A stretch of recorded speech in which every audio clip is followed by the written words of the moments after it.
BJP की सरकार ने असंगठित अर्थव्यवस्था पर आक्रमण किया है और आपको गुलाम बनाने की कोशिश की जा रही है।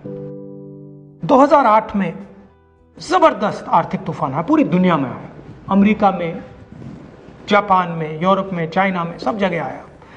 अमेरिका के बैंक गिर गए, कंपनियां बंद हो गई, एक के बाद एक कंपनी की लाइन लग गई, बंद हो गई। यूरोप के बैंक गिरे, मगर हिंदुस्तान को कुछ नहीं हुआ। यूपीए की सरकार थी, प्रधानमंत्री जी के पास गया और मैंने उनसे पूछा, मनमोहन सिंह जी बताइए, पूरी दुनिया में आर्थिक नुकसान हुआ है, हिंदुस्तान को कोई असर नहीं हुआ, कारण क्या है?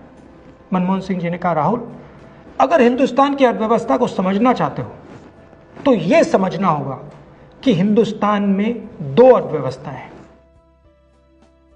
पहली असंगठित अर्थव्यवस्था और दूसरी संगठित अर्थव्यवस्था।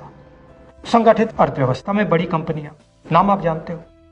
असंगठित अर्थव्यवस्था में किसान, मजदूर, छोटे दुकानदार, मिडिल साइज कंपनीज। जिस दिन तक हिंदुस्तान का असंगठित सिस्टम मजबूत है, उस दिन तक हिंदुस्तान को कोई भी आर्थिक तूफान छू नहीं सकता। अब आज के दिन आते हैं।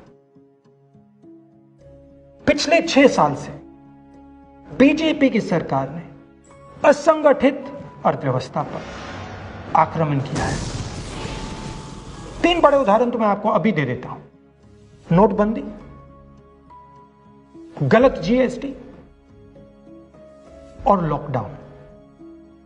आप यह मत सोचिए कि लॉकडाउन के पीछे सोच नहीं थी।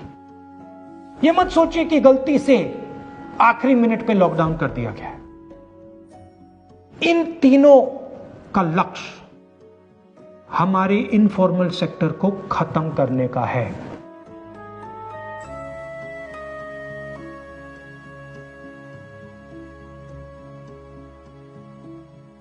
प्रधानमंत्री जी को अगर सरकार चलानी है, मीडिया की जरूरत है, मार्केटिंग की जरूरत है। मीडिया और मार्केटिंग 15-20 लोग करते हैं। इनफॉर्मल सेक्टर में पैसा है, लाखों करोड़ रुपए, जिसको ये लोग छू नहीं सकते।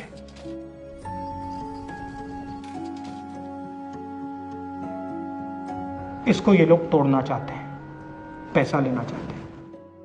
इसका नतीजा आएगा। नतीजा यह होगा कि हिंदुस्तान रोजगार पैदा नहीं कर पाएगा। क्यों? क्योंकि इनफॉर्मल सेक्टर 90% से ज्यादा रोजगार देता है।